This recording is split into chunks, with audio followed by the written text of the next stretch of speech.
On to ugly fact number 2 in It Takes a Village to Raise a Criminal. So you can see ugly fact number 2 is child welfare, helping and hurting.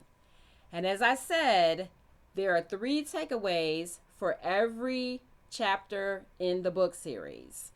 So for ugly fact number 2, child welfare, helping and hurting, these are the takeaways. Number 1, the American child welfare system can be as much a hindrance as a help.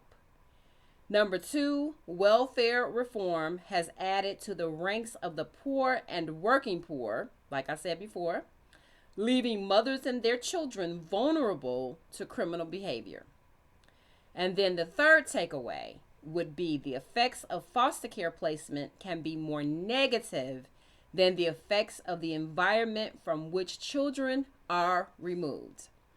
Now, a little bit about this chapter. This chapter was written by translating the research that was published and also conference proceedings that were presented by social work professionals.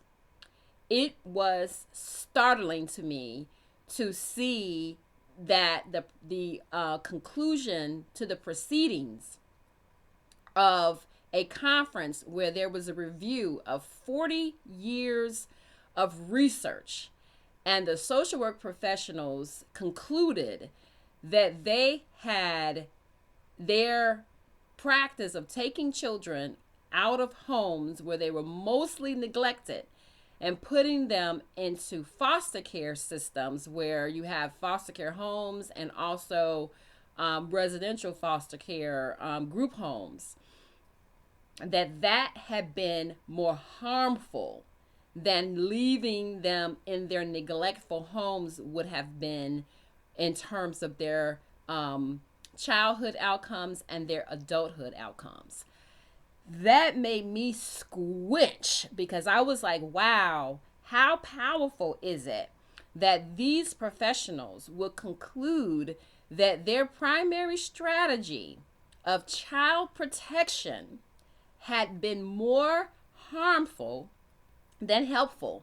That's like your whole life's work down the drain. But, the researchers were able to look at it and say, hey, this was bad. And so I took that research and I translated it into this book, into this second chapter. And so as we go into the chapter, we talk about the American child welfare system, which is supposed to provide safety and security, but also how they also can be a hindrance.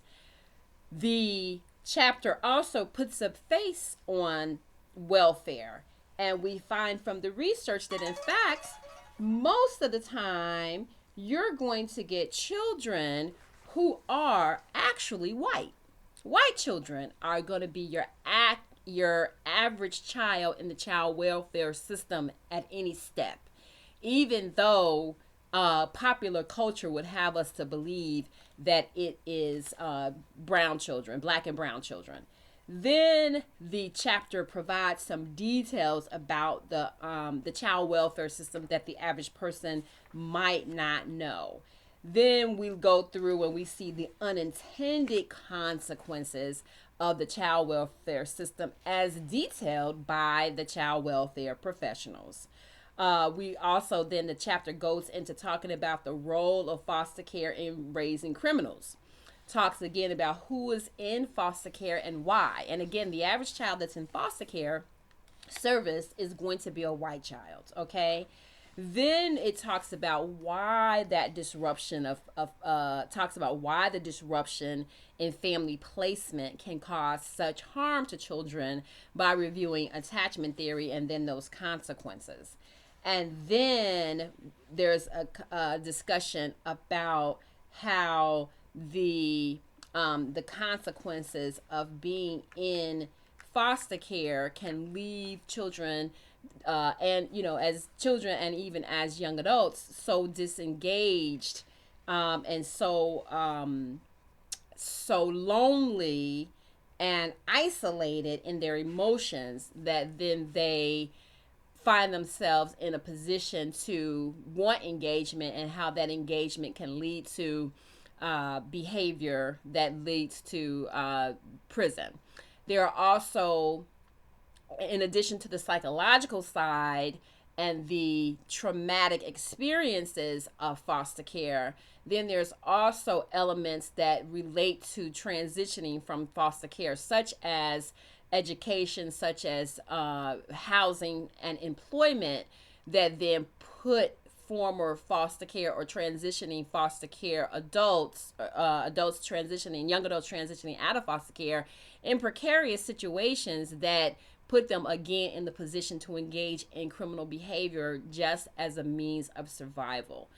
And so the chapter reviews research related to those elements to show how the child welfare system plays its role, its self defined role in the prison pipeline. Thank you.